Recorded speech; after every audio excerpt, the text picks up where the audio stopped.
प्राचीन भारत का समय था। धार्मिकता, तप और त्याग की परंपरा अपनी चरम सीमा पर थी। उस समय श्रेयांस कुमार एक ऐसे यशस्वी राजा थे जिनकी ख्याति पूरे आर्यावर्त में उनके दान, विनम्रता और करुणा के लिए प्रसिद्ध थी। वे इक्ष्वाकु वंश में जन्मे थे, जो सत्य, धर्म और दया के मार्ग पर चलने के लिए जाने जाते थे। श्रेयांस कुमार के पिता एक उच्च विचारों वाले, न्यायप्रिय राजा थे और उनकी माता कोमल हृदय वाली, पुण्यशील रानी थीं। बचपन से ही श्रेयांस कुमार अपने परिवार के संस्कारों से प्रभावित रहे। वे बचपन से ही दूसरों की सहायता करके आनंद महसूस करते थे। एक दिन बचपन में ही उन्होंने महल के बाहर बैठे एक भूखे वृद्ध को देखा। किसी ने उसे भोजन नहीं दिया था, पर छोटी उम्र के श्रेयांस कुमार ने बिना सोचे समझे अपना थाल उस वृद्ध के सामने रख दिया। वृद्ध ने आंसू भरी आंखों से उनका धन्यवाद किया। तभी महल के गुरु ने कहा, बालक, दान का मूल्य वस्तु में नहीं, भावना में होता है। तुम्हारा यह हृदय ही भविष्य में तुम्हें दानवीर बनाएगा। गुरु की यह बात श्रेयांस कुमार के मन पर गहरी छाप छोड़ गई। समय बीता, वे बड़े हुए और राज्य की राजगद्दी संभाली। उनकी करुणा, दयालुता और सरल स्वभाव ने प्रजा को उनसे गहरा लगाव दे दिया। वे न्याय करते समय पूरी निष्पक्षता बरतते थे और समाज के गरीबों, दुखियों तथा भूखों के सहायक बनते थे। राज्य में अनेक यज्ञ महोत्सव होते रहते थे और श्रेयांस कुमार दान की परंपरा को आगे बढ़ाते थे। परंतु वे केवल आडंबर का दान नहीं करते थे। उनके दान में निष्काम भावना, विनम्रता और करुणा का वेग होता था। वे कहते थे, सच्चे दान में सबसे बड़ा दान दया और प्रेम का होता है। मानव समाज धीरे धीरे भोग विलास, युद्ध और लोभ में उलझता गया। दान की परंपरा धीरे धीरे समाई महाव्यय समाप्त होने लगी। लोग अपने पास जो था उसी में बांधे रहते और त्याग की भावना कम होने लगी।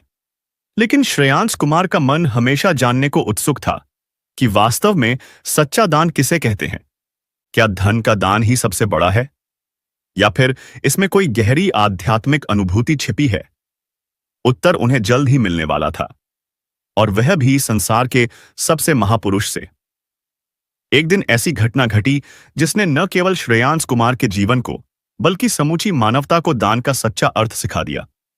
भगवान ऋषभदेव महान्यांश आदिनाथ, जो जैन धर्म के प्रथम तीर्थंकर थे, उन्होंने राजपाट त्याग कर दिगंबर संन्यास स्वीकार किया।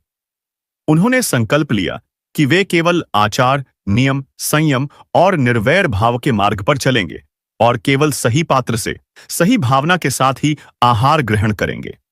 लेकिन समस्या यह हुई कि लोग समझ नहीं पा रहे थे कि सन्यासी को भोजन कैसे दिया जाए। किसी को ज्ञात नहीं था कि आलंबन यानी दान के नियम क्या होते हैं। ऋषभदेव कई नगरों से गुजरे, पर कोई भी उनके योग्य दान नहीं दे पाया।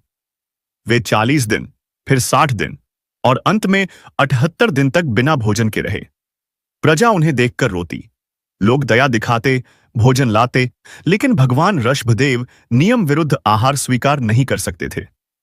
उनके शरीर में कमजोरी आ गई, पर चेहरा शांत था, जैसे पुण्य की चंद्रमा सी उजली आभा हो।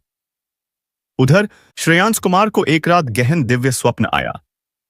वे स्वप्न में देखते हैं कि उनके पूर्वज महान दानवीर ऋषभदेव को आहार दान देते हैं। वे देखते हैं कि किस तरह दान देते समय मन में कोमलता, श्रद्धा और पूर्ण समर्पण होता है। सुबह उठते ही उनका हृदय धड़क रहा था। उन्होंने सोचा, क्या यह स्वप्न मात्र कल्पना था या किसी दिव्य ज्ञान का संकेत? तभी उनके सैनिकों ने आकर कहा, राजन, एक महान सन्यासी आपके राज्य में प्रवेश कर रहे हैं। उनका तेज अवर्णनीय है। श्रेयांस कुमार समझ गए कि यह संयोग नहीं बल्कि किस्मत का बुलावा था। राजा तुरंत दौड़कर नगर के बाहर पहुंचे। उन्होंने देखा एक दिव्य पुरुष तेजस्वी, शांत और दिगंबर स्वरूप में चल रहे हैं।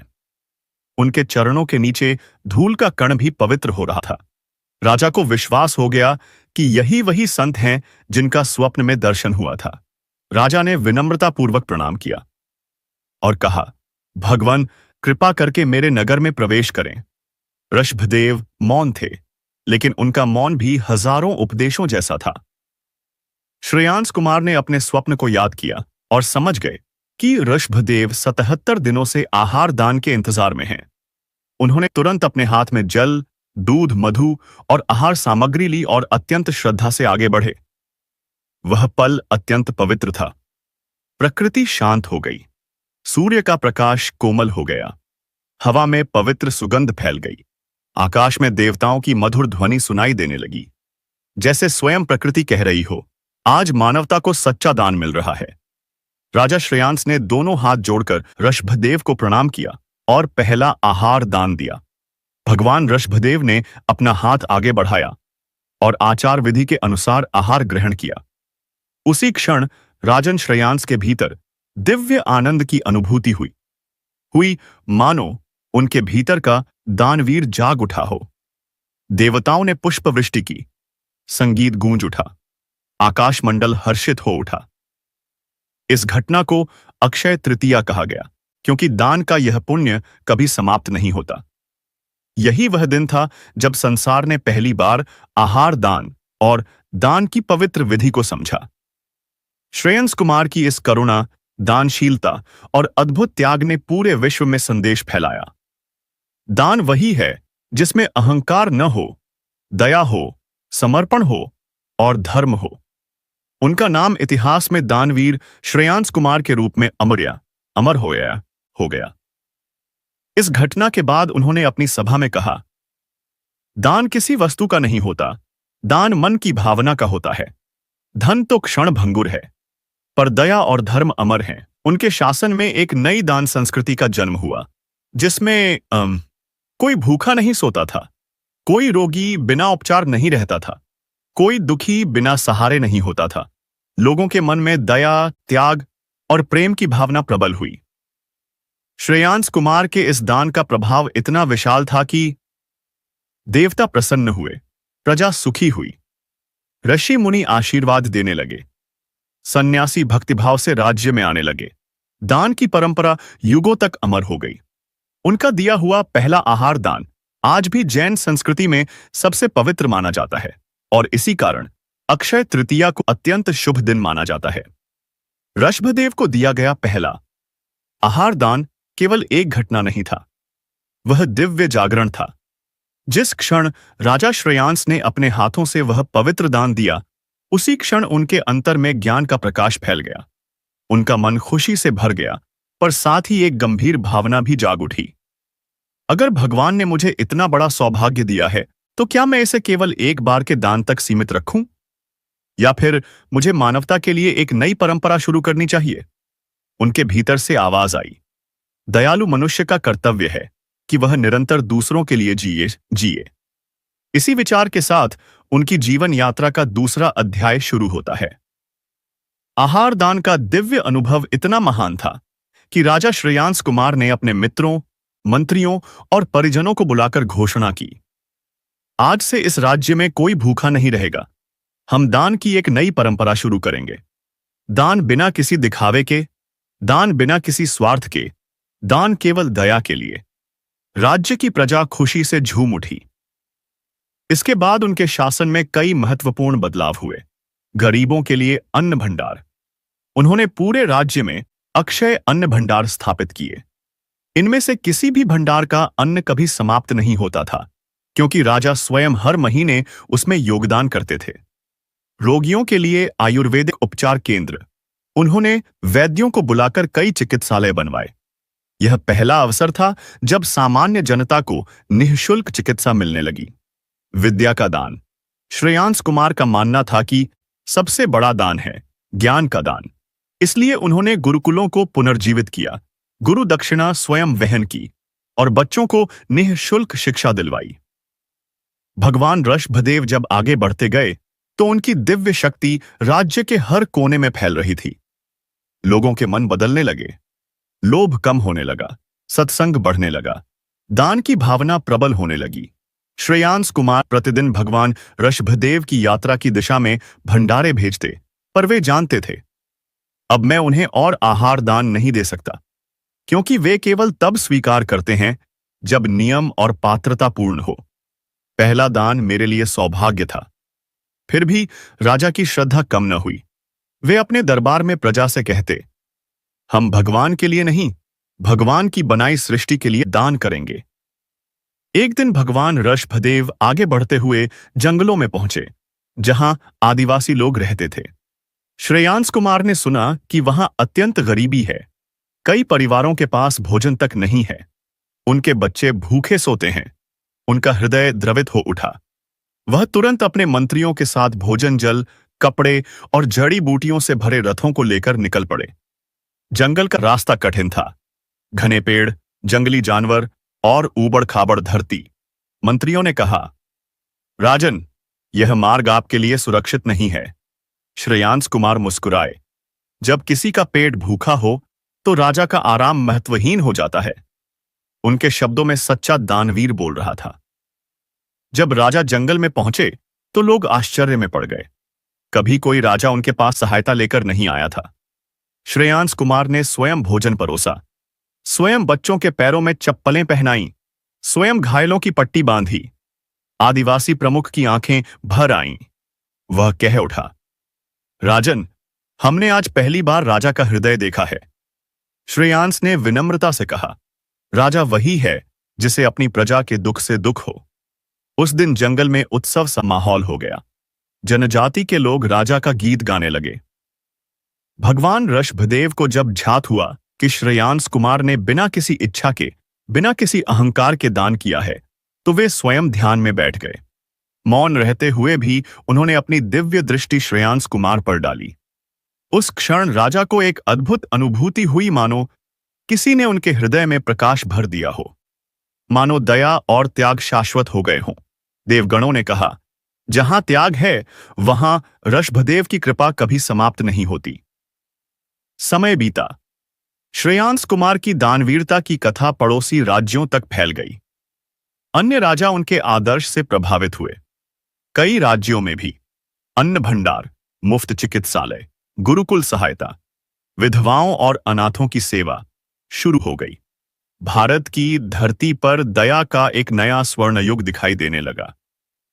एक शाम राजा महल की छत पर बैठे सूर्यास्त देख रहे थे।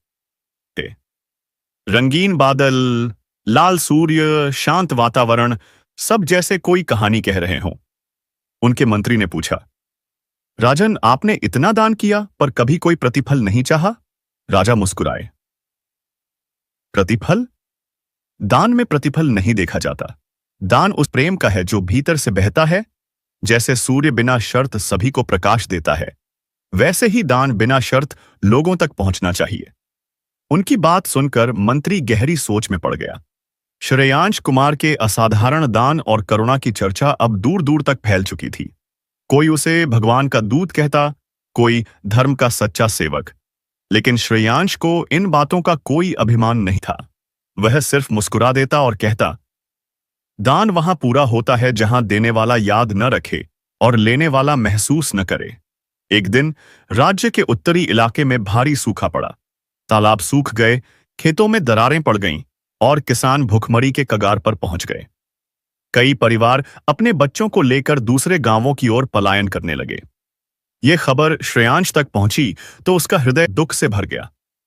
उसने बिना समय बर्बाद किए अपने सेवकों और सैनिकों को बुलाया और कहा, जब मेरे राज्य में कोई भूखा सो रहा हो तो यह धन, यह पद और यह प्रतिष्ठा किस काम की? हम तुरंत उत्तर दिशा की ओर प्रस्थान करेंगे। कारवां तैयार हुआ। अनाज से लदे बैलगाड़े, पानी से भरी मटकों की पंक्तियां और डॉक्टरों की टुकड़ियां रवाना हुईं। वहां पहुंचते ही श्रेयांश ने देखा, किसान टूट चुके थे, बच्चे कमजोर थे और महिलाएं निराशा में चुपचाप बैठी थीं। उसने तुरंत राहत शिविर खड़ा करवाया और स्वयं अपने हाथों से लोगों को खाना परोसना शुरू किया। किसी ने कहा, राजकुमार होकर भी आप अपने हाथों से खाना बांट रहे हैं? श्रेयांश मुस्कुराया। जब भूख किसी की जान ले रही हो तो राजसी नियम नहीं, मानवता काम आती है। लेकिन सूखे से केवल भोजन बांटकर छुटकारा नहीं मिलने वाला था। फसलें तब तक नहीं उग सकती थीं जब तक बारिश न हो। लोग निराश हो चुके थे और कई किसान तो अपना जीवन समाप्त करने की सोच रहे थे। श्रेयांश ने सभी गांव वालों को इकट्ठा किया और कहा, अगर आप सब साथ हों तो संकट भी छोटा हो जाता है। हम सब मिलकर बांध बनाएंगे, नहरें साफ करेंगे और हर बूंद पानी को बचाएंगे। हमारी मेहनत ही हमारी रक्षा करेगी। उसके शब्दों ने जैसे हर दिल में नई ऊर्जा भर दी। बूढ़े, जवान, महिलाएं, नए, बच्चे सब एकजुट हो गए। दिन रात श्रम होने लगा और श्रेयांश, वह भी मजदूरों के साथ कंधे से कंधा मिलाकर मिट्टी ढो रहा था। एक शाम थके हुए मजदूर नहर के किनारे बैठे थे। श्रेयांश ने उन्हें हिम्मत दिलाई कि अत्यधिक कठिनाई के बाद ही ईश्वर मुस्कुराते हैं। धैर्य रखो, बारिश आएगी। और सचमुच अगले ही दिन आकाश में बादल घिर आए। अहोलाशी पहले हल्की फुहार पड़ी, फिर तेज बारिश शुरू हो गई।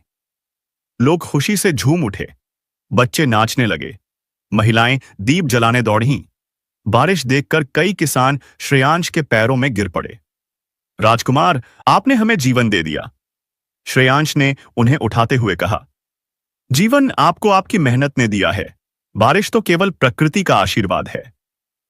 बाद में राजा वासे, श्रेयांश के पिता, को भी सारी बातें पता चली। राजा अत्यधिक गर्वित हुए। महल में सभा बुलाई गई और श्रेयांश की दानवीरता की प्रशंसा पूरे राज्य के सामने की गई। लेकिन जब उसे कोई पुरस्कार देने की बात हुई तो श्रेयांश ने विनम्रता से कहा, मेरे लिए सबसे बड़ा पुरस्कार है उन किसानों की मुस्कान, उन बच्चों का खेलना और उन महिलाओं के चेहरों पर लौटी हुई उम्मीद। सभा में सन्नाटा छा गया। सबने महसूस किया कि सच्चा दानी वही है जो बदले में कुछ नहीं चाहता। धीरे धीरे उत्तर दिशा का सूखा खत्म हुआ। खेत फिर से हरियाली से भर गए। लोग समृद्ध होने लगे और श्रेयांश, उसकी दानवीरता अब केवल एक कहानी नहीं थी, बल्कि लोगों की आत्मा में बस चुकी थी। राज्य के हर बच्चे की पहली सीख यही बन गई, दान वह नहीं जो जेब से दिया जाए, दान वह है जो हृदय से निकले।